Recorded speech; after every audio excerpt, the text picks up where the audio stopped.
가족의 관계에서 힘의 균형이 있다고 믿으시는 분들이 있으신가요?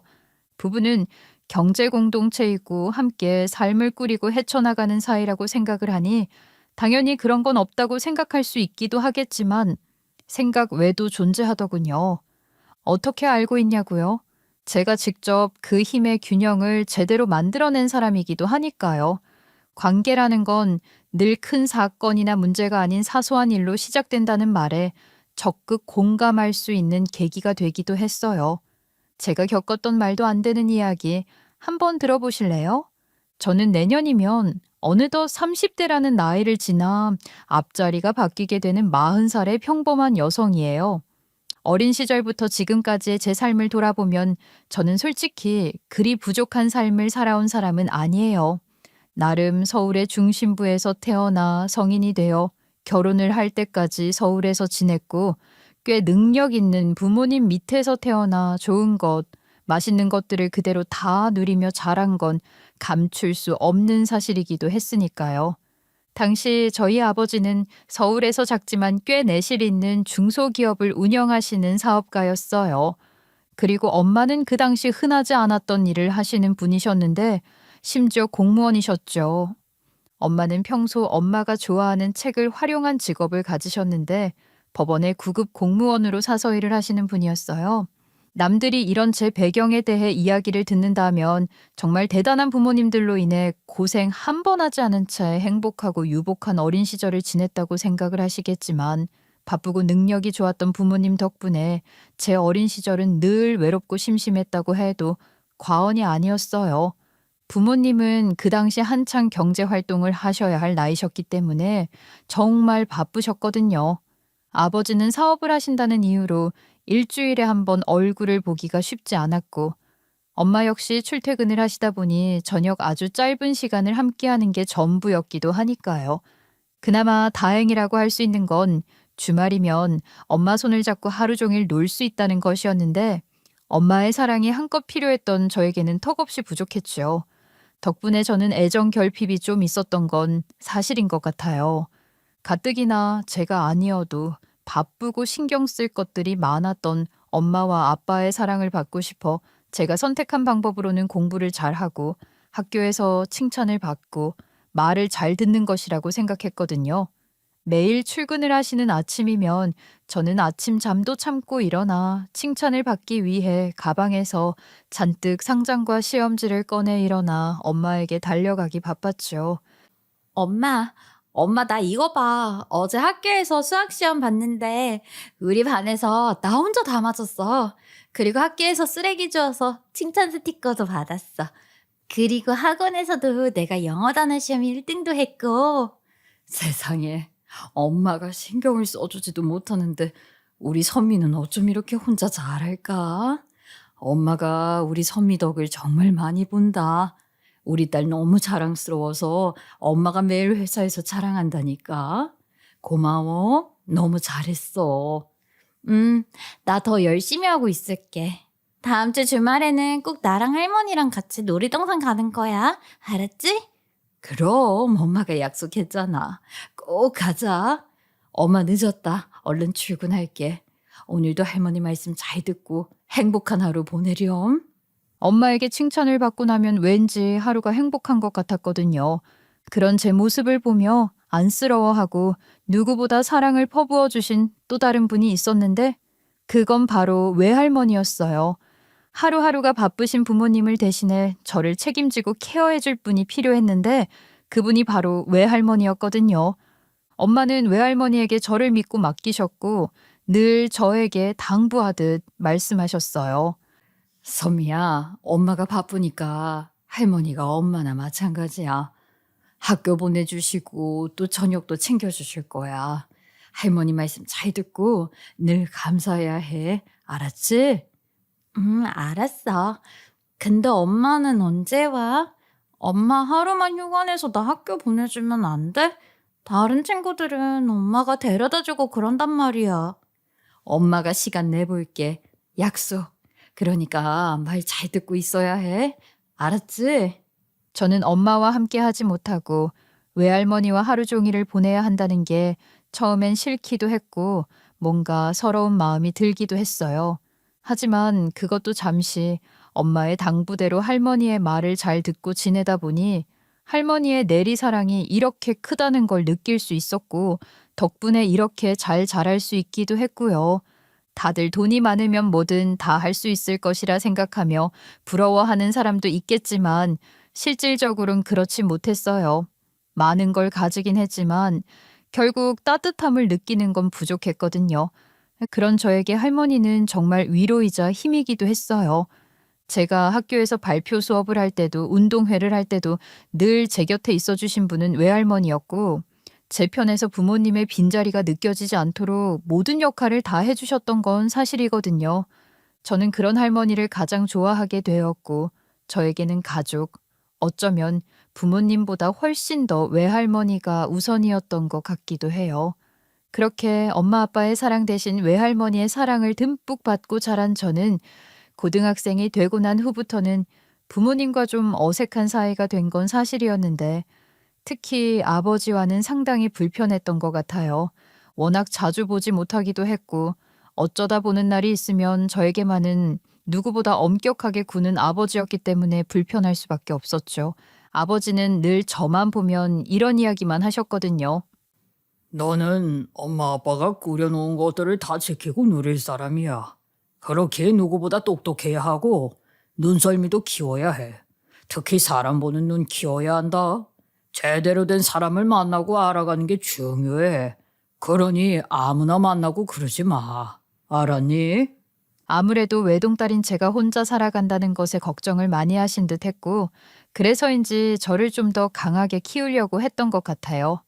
하지만 워낙 사랑에 목이 마른 제 입장에서는 그런 방법보다는 무한한 사랑을 주셨다면 달랐을지도 몰랐을 것 같기도 해요. 하지만 그래도 괜찮았던 이유는 바로 엄마와 외할머니 때문이었어요. 두 분은 제가 무슨 선택을 하고 이야기를 해도 지지를 해주셨고 정말 무한한 사랑을 주셨거든요. 아빠가 저런 이야기를 하실 때면 분위기를 풀어주며 늘 저를 위로해 주시는 건 할머니와 엄마였으니까요. 선미야, 아빠 말 너무 신경 쓰지 마. 다 널 걱정해서 하는 말이야. 말은 저렇게 거칠어도 너 걱정해서 하는 말이니 그냥 관심이다 생각하고 넘겨. 알지? 아빠가 너 많이 사랑하는 거. 그래, 우리 선미는 똑똑하고 예쁘니까 다 이해할 거야. 얼마나 영특한데, 그치? 우리 선미는 사랑받아 마땅한 아이니까 너만 사랑해줄 그런 사람 만나서 결혼해. 행복하게 살 거야. 걱정 안 해, 할머니는. 그치? 나는 잘 될 거야. 할머니랑 엄마가 이렇게 사랑해주는데 왜 그런 사람 구분을 못하겠어. 아버지는 맨날 날 못 믿으셔. 아니야, 믿는데 너무 소중해서 그렇게 자꾸 말씀하시는 거야. 너무 담아두지 마, 알았지? 마치 아빠의 채찍과 엄마와 외할머니의 당근으로 인해 균형이 유지되는 느낌이랄까요. 그치만 가끔은 혼란스럽기도 했어요. 진심으로 사랑하는 사람을 만나야 하지만 또 저를 제대로 지켜줄 수 있는 사람을 찾아야 한다고 하니까요. 결국 아버지의 입김에 저는 대학 시절 흔히 하는 캠퍼스 커플 한 번을 못 해봤어요. 절 좋아하는 사람이 없는 건 아니었지만 그 사람들과의 연애를 선뜻하기 어려웠고 무엇보다 연애를 하는 것 같으면 아버지의 간섭이 정말 심각했거든요. 그땐 그런 아버지가 싫기도 하고 답답하면서 숨이 막혔어요. 실제로 첫 남자친구가 생긴 후 아버지와 이 일로 대판 싸운 일도 있어요. 비밀이 없던 저는 남자친구가 생기자마자 가족들에게 이야기를 했거든요. 엄마, 할머니, 나도 드디어 남자친구 생겼다? 이것 봐. 엄청 귀엽고 잘생겼지? 어머, 그러게. 우리 선미랑 딱 어울리는 그런 친구네. 같은 과 친구야? 같은 과 친구고 얘가 먼저 고백했어. 나 남자친구 처음 사귀어봐. 너무 설레. 아니, 이제 막 대학교 1학년인데 남자친구가 생겼다고? 누군데? 이름이 뭐야? 부모님은 뭘 하신다는데? 어디에 살아? 아니, 이제 그냥 친구처럼 사귀는 사이인데 뭘 그렇게까지 물어요. 아무나 만나면 안 된다고 했지? 너 특히 그 애랑 이상한 거 하면 절대 안 돼. 알지? 아빠는 무슨 소리라는 거야. 축하는 못 해줄 망정. 진짜 짜증나. 아버지의 부정적인 간섭으로 대화는 짜증으로 마무리됐고 그것으로 끝인 줄 알았던 건 제 착각이었어요. 아버지는 그 후로 저를 정말 밀착 관리하기 시작했거든요. 아빠의 간섭도 싫었고 그간 저를 키워오면서 한 번이라도 신경을 써준 적도 없으면서 갑자기 연애 문제에 있어 저를 통제하는 것도 싫었어요. 그런 제 삐뚤어진 마음은 결국 결혼 상대를 결정하는데 아주 이상하게 발동을 해버렸고 그렇게 만난 사람이 바로 지금의 남편이에요. 제가 남편과 결혼을 할 수 있었던 건 아버지의 건강이 악화되면서 많이 마음이 약해진 시기에 남편을 만났기 때문이었어요. 아버지가 살아있을 때 제가 짝을 찾는 걸 보고 싶었던 아버지는 그동안 매우 예민하게 굴었던 모든 기준을 내려놓은 후였기 때문에 가능했어요. 남편은 사실 그리 대단한 직업을 가진 남자도 아니었고 집안이 좋은 사람도 아니었어요. 말 그대로 평범한 사람이었거든요. 그런 남편과 제가 운명이라 생각하고 만나게 된 건 좀 특별한 인연 때문이었어요. 남편은 아버지 회사에서 근무를 하는 사람이었고 우연히 아버지 회사에 들렸던 중 호감을 가지게 되면서 만나게 됐어요. 남편은 이미 제가 대표님의 딸이라는 걸 알고 시작을 했고 연애를 할 당시에는 아버지에게 느끼지 못했던 부성애 같은 걸 느끼면서 이 사람이라고 생각을 했던 것 같아요. 그 따뜻함이 너무 좋았기 때문에 다른 건 생각도 하지 않았고 곧바로 결혼을 결정했고 아버지 역시 건강이 좋지 않았던 탓에 결혼을 허락했어요. 그렇게 2년 연애 끝에 남편과 100년 가약을 맺었어요. 연애를 할 당시 남편은 정말 따뜻하고 좋은 사람이었어요. 아니, 오히려 지금 와 생각을 해보면 따뜻함 속에 남편의 속마음을 잘 숨기며 지내왔다는 것이 더 정확한 표현이 될 것 같기도 해요. 그저 남편의 따뜻함이 저에게 대한 진심이기를 바라는 마음에 흐린 눈을 하면서 눈치채지 않으려고 했었던 것일지도 모르죠. 어린 시절 부성애를 제대로 느껴보지 못했던 저로선 남편이 주는 사랑이 마냥 좋았던 것 같기도 하고요. 그래서 제대로 된 사리분별을 못했을지도 모르고요. 반면 남편은 결핍이 많았던 저를 빠르게 간파했고 그 누구보다 따뜻한 모습으로 저를 받아줬어요. 또 불안한 모습을 보일 때에도 안심할 수 있도록 저를 안아줬고요. 그렇기에 전 남편은 누구보다 절 위해주는 따뜻한 사람이라고 생각했고 그렇게 고민도 하지 않고 결혼을 결정했거든요. 물론 아버지의 병세가 갑자기 악화되었기 때문에 빠르게 결혼을 해 안정을 찾아야 하는 이유도 한 몫을 하기도 했고요. 지금 생각해보면 남편과의 결혼은 이미 누군가 짜놓은 길을 그냥 걷기만 하면 되는 것 같았어요. 그렇게 결혼을 하고 난 후에는 남편과 행복할 일만 남았다고 생각했어요. 하지만 남편의 그 모습은 남편의 본래 모습이 아니었다는 걸 알게 되는 건 그리 오랜 시간이 걸리지 않았어요. 남편은 결혼 후 혼인신고까지 마무리를 하자 얼마 지나지 않아 본 모습을 보이기 시작했거든요. 결혼을 한 후 딱 3개월이 되는 시점이었어요. 남편은 점점 제가 알던 사람이 아닌 다른 사람으로 변하고 있었어요. 특별한 일이 있어서 문제가 된 건 아니었고 정말 작고 사소한 일부터 시작이 되더라고요. 그 시작은 남편의 형인 아주버님이 저희 집에 처음 인사를 온 날 시작이 되었어요. 그 당시 아주버님은 사업을 운영하고 계셨는데 운영을 하며 어려움을 느끼는지 식사를 하는 내내 한숨을 쉬시더라고요. 전 어린 마음에 아주버님을 응원해 드리고 싶었고 그래서 조심스럽게 이야기를 했어요. 아주버님, 저도 아버지가 사업을 하셔서 잘은 몰라도 조금은 이해해요. 지금 고비만 현명하게 넘기시면 분명 잘 되실 거예요. 제가 응원할게요. 오늘 식사 맛있게 하시고 힘내셨으면 좋겠어요. 저는 정말 좋은 마음으로 응원을 해드리며 식사 대접을 하고 있는데 갑자기 남편은 제가 한 말을 듣더니 인상을 팍 쓰더니 저에게 처음으로 화를 내더라고요. 당신이 뭘 안다고 사업을 좀 안다는 소리를 해. 형이 오려니 알아서 했겠어? 해도 안 되는 게 있으니 그런 거지. 꼭 이렇게 뜬구름 잡는 응원하는 사람들이 있다니까. 본인은 안 당해봤으니까 그런 소리라지. 아니, 오빠, 무슨 말을 그렇게 해. 나는 그냥 응원을 하려고 한 말인데. 안 당해봐서 하는 말이 아니었어. 아니, 그렇잖아. 솔직히 현실적인 도움도 못 주면서 말로만 그런 얘기 하는 거 맞아? 우리 형 놀리는 거 갖고 기분이 나빠. 좋은 마음으로 응원의 말을 한마디 못했다고 남편에게 무안할 정도로 한 소리를 들으니 오히려 그 자리에서 제가 다 무안하고 뻘쭘하더라고요. 이에 저도 지지 않고 남편의 말에 대답을 했어요. 아니, 오빠, 난 그런 의도로 말한 거 아니야. 내가 왜 아주버님을 놀려? 난 힘내시라는 의미로 그런 말을 한 거지. 뭘 또 그렇게. 억울함에 말끝을 흐리며 이야기를 하자 남편은 기다렸다는 듯 제 말을 가로막으며 이어 말을 하더라고요. 그래? 그렇게 걱정스럽고 안타까우면 너네 집 돈 많잖아. 형 지금 자금 문제로 막힌 건데 네가 딱 2천만 원만 내주면 되겠다. 그럼 급한 거 해결하는 거 맞지 형? 저는 남편의 입에서 나온 말을 듣고 제 귀를 의심했어요.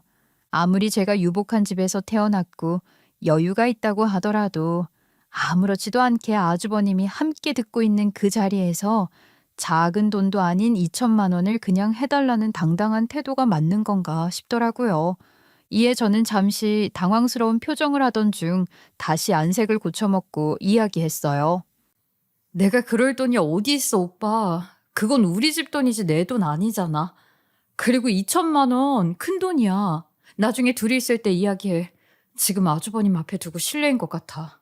저는 자리가 자리인 만큼 단도리 있게 말을 자른 후 남편에게 이후에 이야기를 하자고 한 후 대화를 일단락시켰어요. 그러자 남편도 더 이야기를 한다는 건 좀 무리가 있다고 생각했는지 이야기를 더 이상 하지 않더라고요. 그렇게 초대 자리는 마무리되었고 무사히 아주버님이 댁으로 돌아갔어요. 그 후 저는 당연히 그 이야기를 곧이어 꺼낼 것이라고 생각하지 못했어요. 음식도 치워야 하고 방 정리도 해야 했으니까요. 그런데 남편은 아주버님과의 자리가 끝이 나자마자 저에게 찾아와 대놓고 화를 내며 원망을 하기 시작하더라고요. 그 자리에서 2천만 원 큰 돈이라면서 선 긋는 거 너무한 거 아니야? 형이 힘들다고 하는데 그깟 2천만 원도 못 해줘? 내가 너한테 그 정도밖에 안 돼? 내가 그동안 너한테 어떻게 했는데 이렇게 하냐? 무슨 말을 그렇게 해. 2천만 원은 나한테도 큰 돈이니까 큰 돈이라고 했지. 그리고 오빠가 나한테 해준 거랑 이거랑 무슨 상관이야? 지금 뭐 기브 앤 테이크 해보자는 거야? 누가 그렇대? 그렇다고 하더라도 넌 나보다 여유로운 집인 거 맞고 그럼 그렇게라도 마음 표현 좀 할 수 있는 거 아니냐고. 어차피 장인어른 돌아가시면 그 돈 다 네 거잖아. 진짜 비 맞춘 사람 보람 하나도 없게 하네. 남편은 점점 아주버님 앞에 거절의 뜻을 밝혔다는 말에 화가 잔뜩 났는지 해선 안 될 이야기까지 하면서 화를 내더라고요. 남편의 마지막 말을 듣고 저 또한 참을 수 없겠다 싶어 이야기를 받아쳤어요. 뭐? 무슨 말이 그래? 지금 말 다 했어? 아버지가 돌아가실 일도 없지만 돌아가신다고 해도 그건 엄마 돈이지 내 돈 아니야. 내 돈 보고 결혼했니? 그래서 비위를 맞췄다는 거야? 지금 이게 다 무슨 소리야?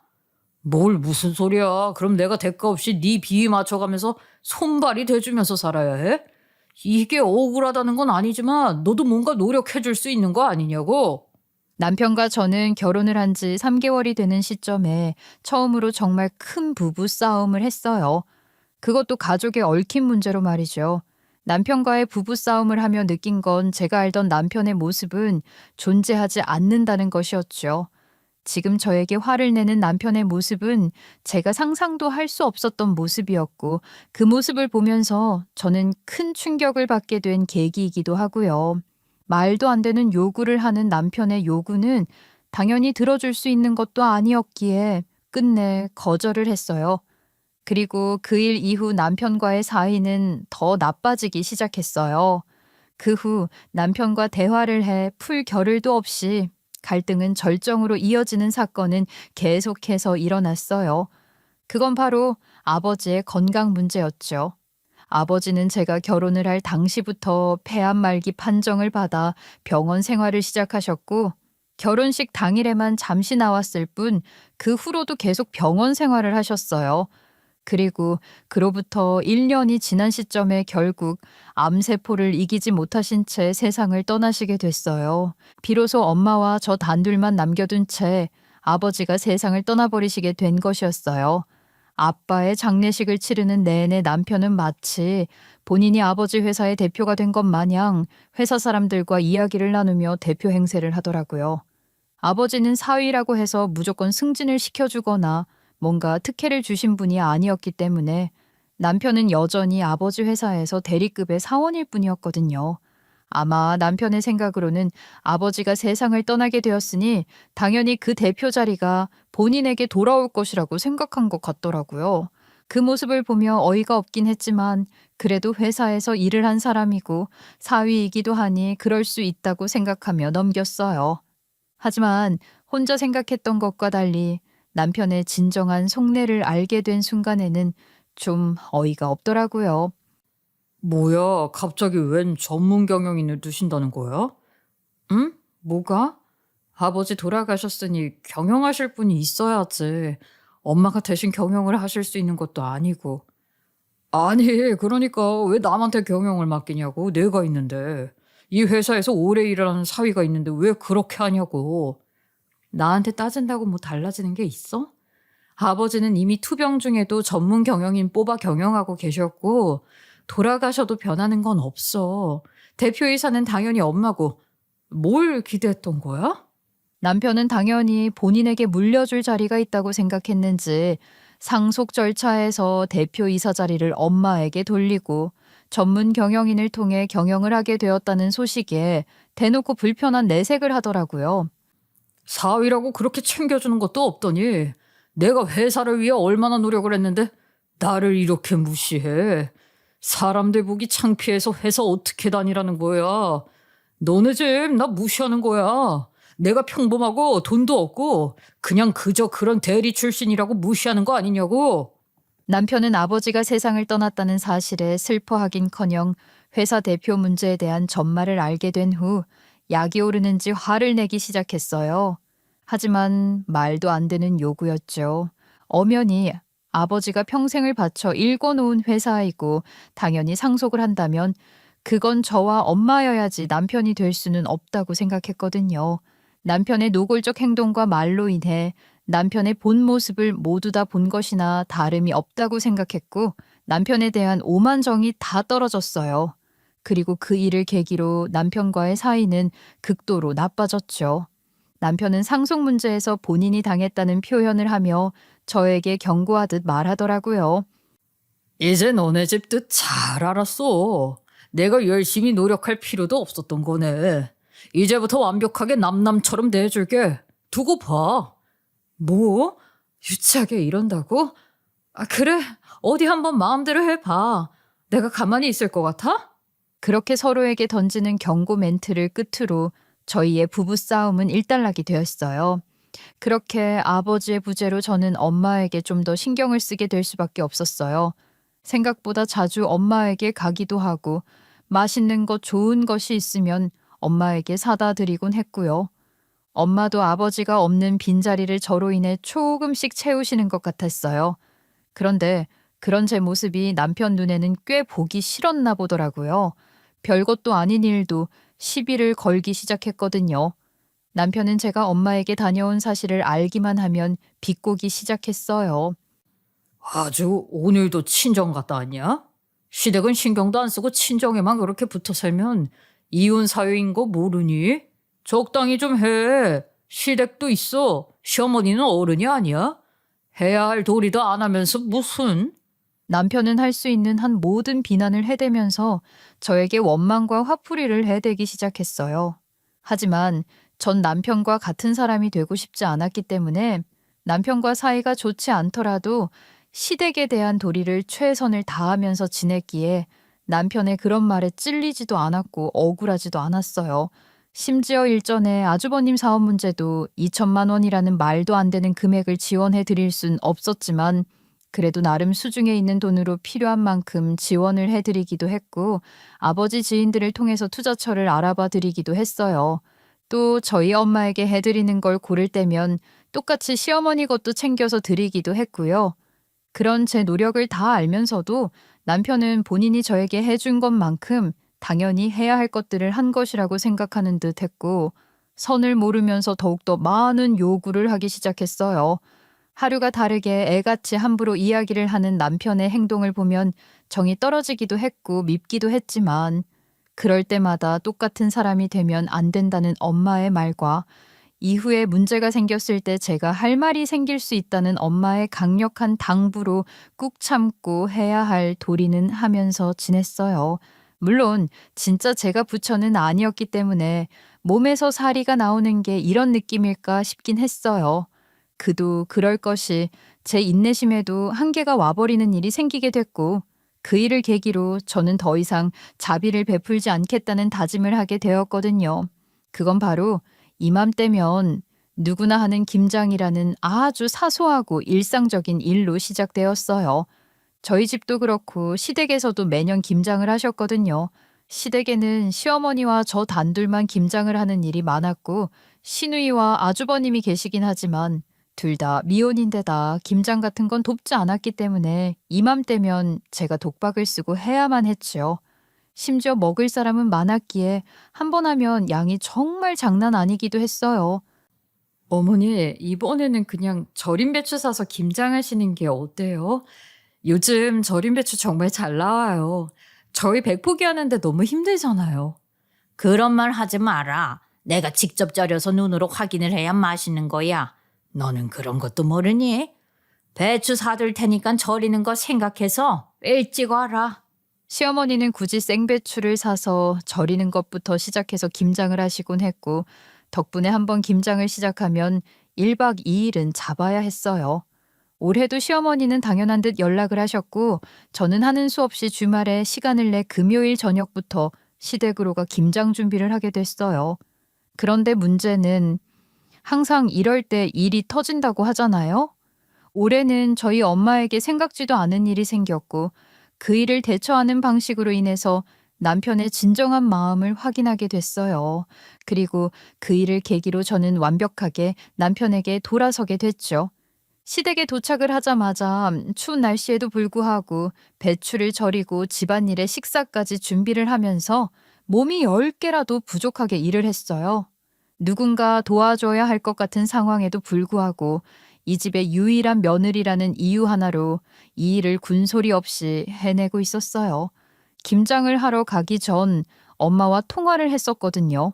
올해부터는 아버지도 안 계시니 굳이 김장을 하지 말고 제가 시댁에서 가져온 김치를 나눠줄 테니 그렇게 해결을 하자고 말을 하려고요. 엄마, 이번에는 김장하지 말고 나 지금 시댁 가서 김장하고 오니까 그거 받아 먹어. 알았지? 절대 혼자 하지 마셔요. 머리는 괜찮아?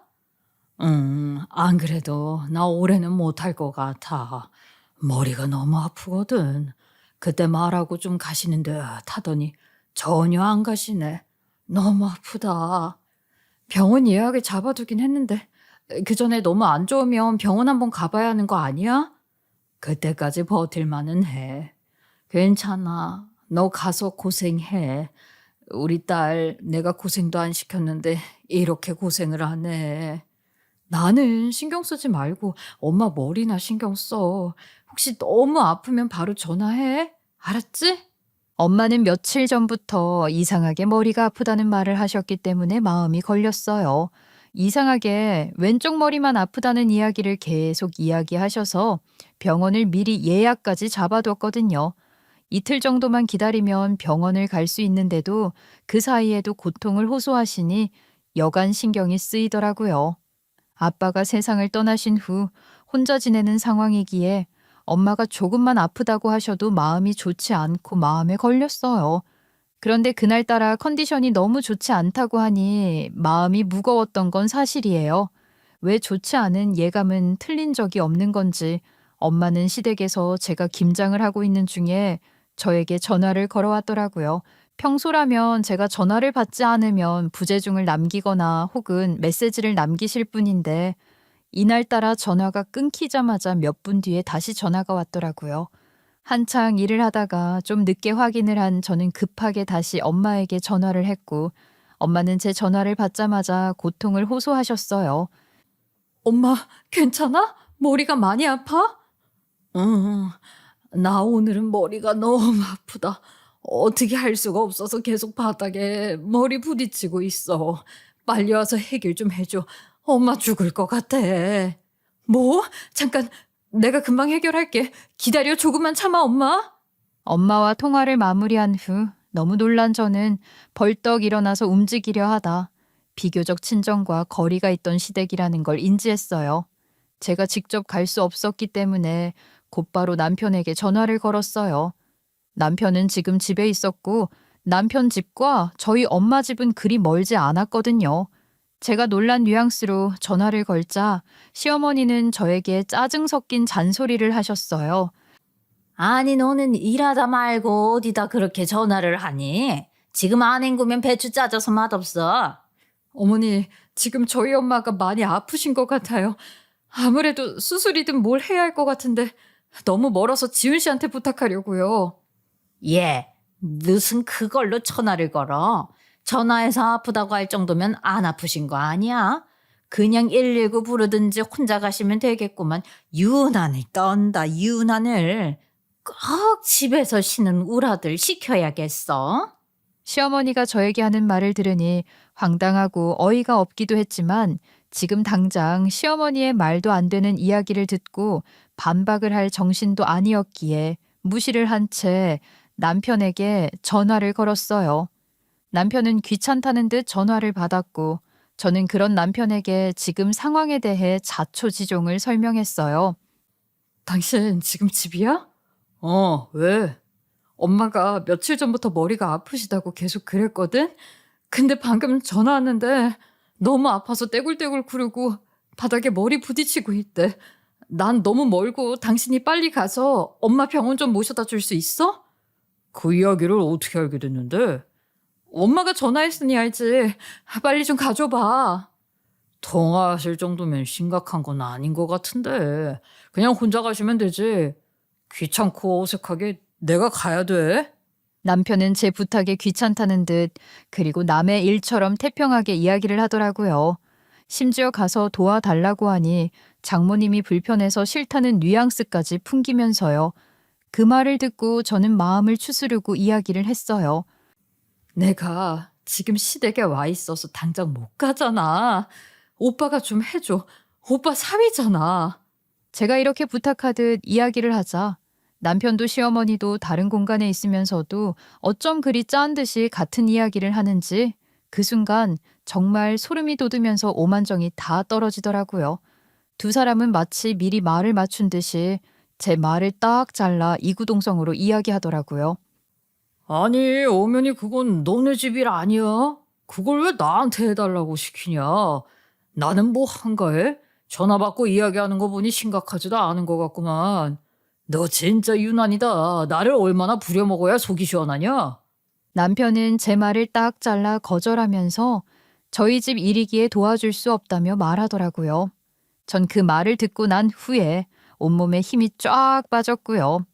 하지만 제가 망연자실을 할 시간은 없었고 남편과 엄마를 모시러 가는 일을 가지고 실랑이를 할 시간은 없었기 때문에 저는 빠르게 전화를 끊어버린 후 119를 불렀고 엄마를 병원으로 빠르게 모셔다 줄 것을 부탁했어요. 진작 119를 부를 걸 기대도 할 수 없는 인간에게 부탁을 해 제 기분은 상하고 엄마가 고통을 받는 시간만 늘렸구나 싶은 마음이 들 정도였어요.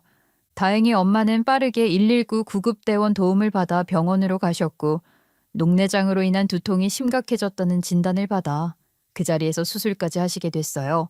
저는 그 상황에서 김장을 계속한다는 것 자체가 말이 되지 않았기 때문에 시어머니에게 엄마 병원으로 가겠다며 딱 잘라 말을 하고 난 후 병원으로 향했어요. 그 상황에서도 시어머니는 제가 김장을 다 마무리하지 않고 간다는 것에 꽂혀서 화를 내기 바빴고 이후에는 남편 놈까지 전화를 해대면서 저를 비난하고 화를 냈지만 제 알 바 아니었어요. 제 가족을 가족처럼 대해주지 않는 상황에서 제가 이 집에 앉아 속 좋게 김장까지 해주면서 며느리 도리를 할 이유가 없다고 생각했으니까요. 그렇게 엄마의 녹내장 사건은 일단락이 되었어요. 그리고 그 다음은 제 차례였죠. 왜 그런 말이 있잖아요. 인생은 언제 누구에게 무슨 일이 일어날지 모른다는 말이요. 아마 다들 들어보셨을 것이라고 생각해요. 그리고 거짓말처럼 입장이 바뀌는 상황이 꼭 생기기 마련이잖아요. 저에게도 그런 기회가 생겼어요. 저희 엄마의 녹내장 사건이 발생하고 난 후 정확하게 4일 정도가 지난 시점에 갑작스럽게 시어머니는 남편에게 전화를 걸었어요. 며칠째 배가 아파서 밥도 잘 못 먹고 잠도 잘 주무시지 못하다가 이상한 마음에 병원으로 갔고 그 진단을 이야기하려 연락을 하신 것 같더라고요. 며칠 전부터 배탈이 난 건지 아랫배가 너무 아파서 잠도 못 자고 일어서지도 못하겠더라고. 그래서 병원을 가보려고 갔지. 왜 아프다고 말씀을 안 했어요? 병원에서 뭐래? 별일 없대지, 엄마?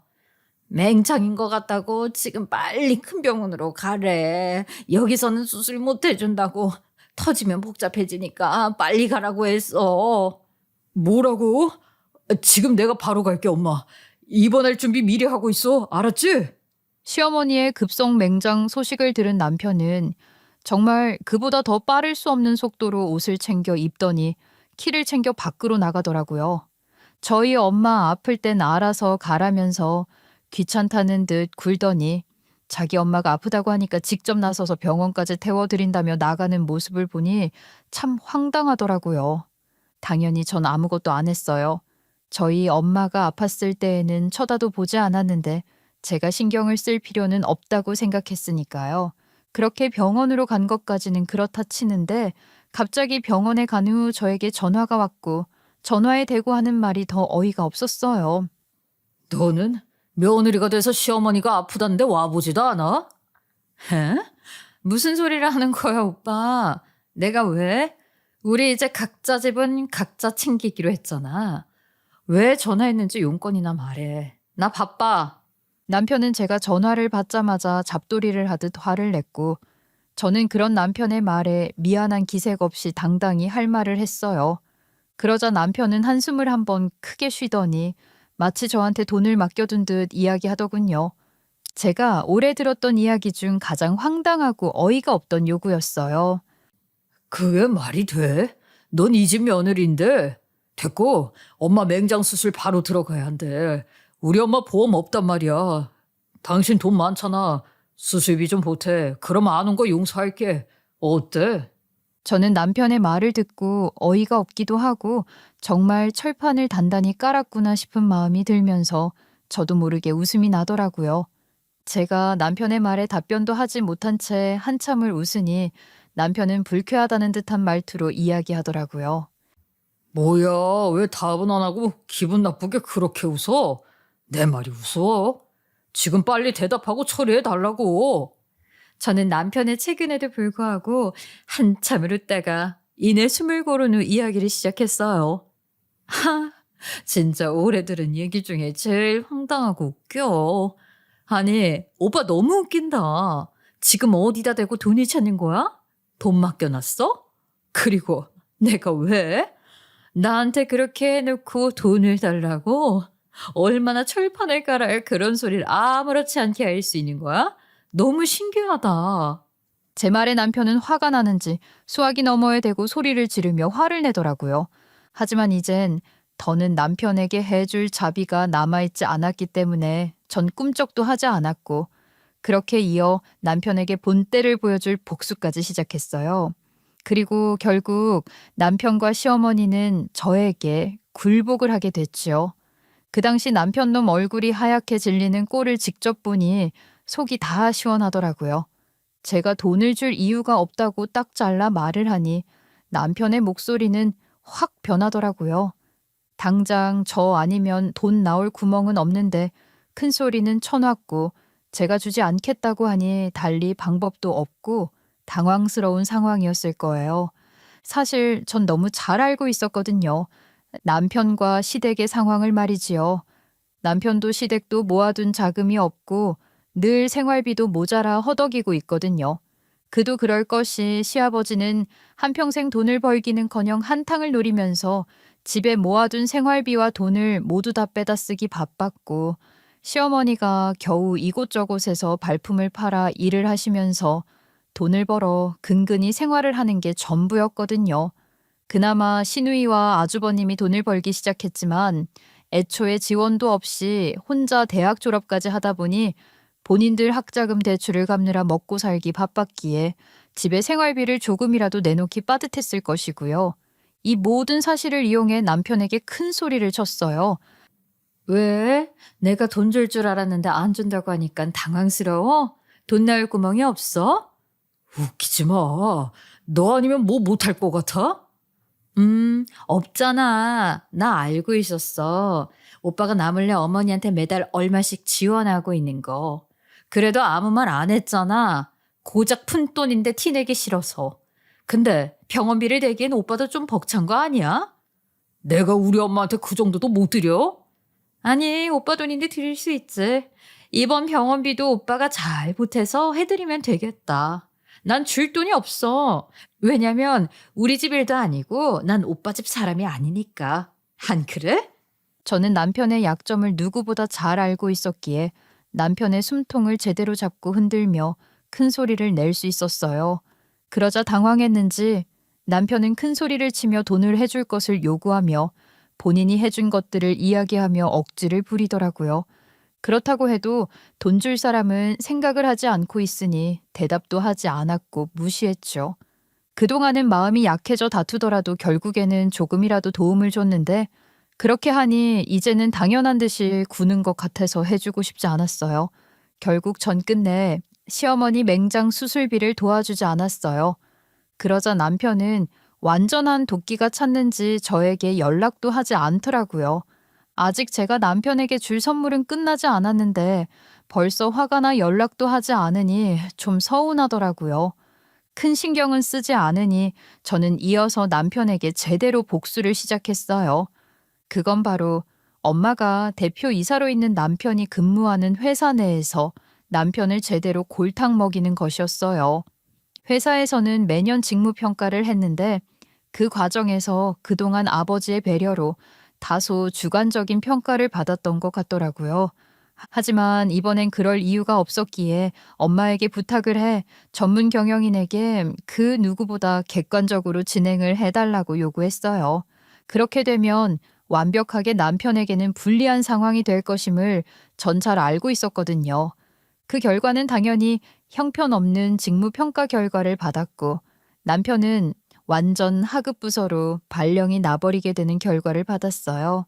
자신의 좌천 소식을 듣게 되자 남편은 더는 참을 수 없는지 직접 저를 찾아와 화풀이를 하기 시작하더라고요. 우와, 진짜 이젠 대놓고 나를 엿먹이기로 작정한 거지? 너 장모님한테 뭐라고 했어? 공과사 구분이 전혀 안 돼? 이건 지금 직권남용이고 부조리야. 내가 가만히 있을 것 같아? 아니, 어머님 수술비 때문에 그렇게 부탁을 하는 거 안 들어줬더니 연락 한 통도 없더니 갑자기 찾아와서 무슨 소리야? 나는 뭐라고 한 적 없어. 그저 공정하게 하자고 했지. 오빠 말처럼 그건 회사 일이고 오빠가 한 만큼 평가받는 게 당연한 것이잖아. 뭐? 이게 뭐 하는 짓이야? 내가 명색의 이 집안 사위인데 나 무시해? 엄마 맹장 수술비도 안 보태주고 회사까지 내쫓겠다는 거야? 당신 이거 갑질이야? 이혼해도 내가 위자료 청구할 수 있는 문제라고. 남편은 해도 해도 안 될 것 같은 마음이 들었는지 최후의 수단으로 이혼이라는 말을 먼저 입에 올리면서 저를 협박하듯 이야기를 하더라고요. 저는 남편의 말에 헛웃음을 지으며 아무렇지도 않게 답을 했어요. 이혼? 오빠 입에서 이혼이라는 말이 나왔다고? 하고 싶은 대로 해. 근데 오빠 불리해지지 않겠어? 내 돈에 기생하면서 살고 있는 건 맞잖아. 난 그런 마음 갖고 싶지 않았는데 그렇게 만든 건 오빠고. 그게 공평한 건 아니잖아? 안 그래? 당장 자천되었으니 월급도 적을 텐데 앞으로 어떻게 살려고? 다시 생각해보는 게 좋지 않겠어? 전 마지막이라 생각하고 하고 싶은 말을 남편에게 했고 남편은 제 말을 듣고 순간 화가 나는지 움찔하더라고요. 솔직히 남편이 돈으로 인해 저에게 좌지우지 되는 것들이 자격지심이라는 걸 알고 있었기에 일부러 그 부분을 건드린 건 사실이에요. 이제 그 결과는 운명에 맡긴다고 생각하며 바라봤는데 남편은 성질이 나 보였지만 이내 성질을 내지 못한 채 깨갱하는 뉘앙스로 갑자기 사과를 하더라고요. 사실 당연한 결과였죠. 저에게 납작 엎드려야 하는 상황이었으니까요. 저와 이혼까지 하게 되면 이제 회사도 다닐 수 없게 되는 건 당연했으니까요. 먹고 살아야 하는 유일한 길이 이 회사고 이 회사를 나간다고 한들 그만큼의 대우는 받지 못할 테니까요. 지금 주는 월급 역시 다른 곳과 비교를 했을 때 엄청난 대우를 받고 있었고요. 남편을 벼랑 끝까지 몰아내고 나니 남편은 집을 나가버렸어요. 그리고 딱 한 달이 지난 시점이 되자 정신을 차렸는지 집으로 돌아와 이야기를 하더라고요. 내가 그동안 말도 안 되는 자격지심으로 너한테 함부로 하고 계속 화낸 거 인정해. 그동안 내가 잘못했다. 갑자기 왜? 그동안에는 오빠가 한 것들에 비해 내가 해주는 게 없다고 화냈잖아. 그래, 그게 다 자격지심이었어. 난 평범했고 넌 잘 사는 집딸에 똑똑하고 능력 좋은 부모까지 있었으니까 같이 살면서도 계속 비교되는 기분이기도 했어. 근데 그런 거 다 의미 없다는 거 알았어. 내가 날 인정하고 너에게 고마워하며 사는 게 맞는 건데 미안해. 남편의 갑작스러운 사과에 조금 당황스럽긴 했지만 제가 생각한 결말이 아니라는 점이 한편으로는 다행이었어요. 그리고 남편에게 저 역시 말을 했죠. 그동안 다 알면서도 오빠한테 함부로 했던 거 나도 사과할게. 하지만 지금처럼 그렇게 나한테 원한다면 나도 지금처럼 오빠나 시댁 식구들을 대할 수밖에 없어. 앞으로는 그런 일 없도록 할게. 우리 엄마한테도 동생들도 너한테 함부로 하지 못하게 할게. 우리 다시 시작해 볼 수 있을까? 남편은 저에게 진심을 다해 사과를 했고 가족들에게도 저에게 함부로 하지 못하게 하겠다는 약속을 했어요. 남편의 진심은 금세 느낄 수 있었어요. 그동안 보지 못했던 모습으로 진심 어린 사과를 하는 모습을 보니 진심이 느껴졌거든요. 한편으론 결국 이렇게 저에게 와서 사과를 하는 모습을 보니 더 통쾌한 결말로 속이 다 시원해지더라고요. 답도 없는 남편이었지만 그래도 저희는 이혼을 결정하지 않았어요. 결국 제가 가진 능력, 그리고 저희 집 돈에 대한 자격지심을 잔뜩 가진 남편이었기에 벌어졌던 해프닝이었고, 전 다시 한번 남편에게 기회를 줬고, 그동안의 일에 대해서도 참교육을 해줬거든요. 그래서인지 남편은 이제는 완전히 다른 모습으로 지내고 있어요. 지금이야말로 제가 연애를 했을 당시 느꼈던 따뜻하고 자상했던 사람으로 돌아왔다는 느낌을 받을 정도니까요. 남편은 본인의 잘못과 잘못된 자격지심을 부렸던 걸 모두 반성하면서 엄마에게도 그리고 회사 일과 저에게도 잘하고 있어요. 덕분에 저희 금슬은 다시 좋아졌고 놀랍게도 행운 같은 선물이 저희에게 찾아왔어요. 오빠 빨리 와봐. 무슨 일인데? 왜? 어디 아파? 그게 아니라 우리 엄마 아빠 됐어. 뭐? 진짜야? 확실해? 세상에, 선미야, 고마워. 내가 정말 잘할게. 내가 이제 아빠로서 더 멋진 사람이 될게. 저희 부부에게 그동안 그렇게 원하고 바래도 생기지 않던 아이가 생기게 됐고 이 아이 덕분에 저희 부부의 사이는 더욱 돈독해질 수 있었어요. 지금은 누구보다 행복한 임산부가 되어서 태교를 하며 지내고 있고요. 저희 엄마는 다행히 그 당시 녹내장 수술을 잘 받으셨고 위기를 넘기셔서 시력을 잃지도 않으셨고 관리를 잘 하시면서 지내고 있어요. 엄마 역시 그날 남편의 행동과 태도로 인해 충분히 불만도 많고 마음이 멀어질 수 있기도 했지만 오히려 이런 상황들을 기회로 넘겨 다시 한번 저희 부부가 그리고 우리 가족이 행복해질 수 있는 기회로 바꿀 수 있게 도와주셨어요. 엄마의 기지 덕분에 저는 결국 남편과 다시 좋은 사이를 회복하고 행복한 하루하루를 보내고 있답니다. 나는 이제야 철이 든 것 같아. 갑자기? 무슨 철이 들었다는 거야? 나는 내가 잘나야 중심을 잡고 제대로 살 수 있다고 생각했거든. 그런데 가족끼리는 그런 거 부리는 거 아니더라고. 서로 개선할 필요도 없고 자격지심도 부리지 않으면서 그냥 내 마음이 가는 대로 최선을 다해야 하는 걸 왜 몰랐을까? 앞으로는 절대 그렇게 안 하려고. 약속해. 남편은 이제야 제대로 된 진리를 깨달았다는 듯이 저에게 고해성사를 하듯 사과를 하며 다짐을 했어요. 전 그런 남편의 모습을 보면서 다시 한번 감사함을 느끼며 듬직한 남편을 믿고 행복한 결혼 생활을 해야겠다고 생각했고요. 저희 가족은 그렇게 계산하지 않고 서로 해줄 수 있는 걸 해주면서 행복하게 살아가려고 해요. 제가 부모가 되고 보니 새삼 아빠의 사랑하는 방식도 그리고 엄마의 방식, 할머니가 주신 무한의 사랑도 다 의미가 없는 건 없다는 걸 느끼게 되었어요. 아빠 역시 누구보다 절 사랑해준 사람이라는 걸 깨닫게 되기도 했고요. 저 역시 앞으로 태어나게 될 아이를 제 방식대로 사랑해주고 제대로 성장할 수 있도록 도와줄 거예요. 물론 남편과 함께 말이죠. 누군가에게는 통쾌하지 않은 결말이 될 수도 있는 제 이야기를 들어주셔서 감사해요.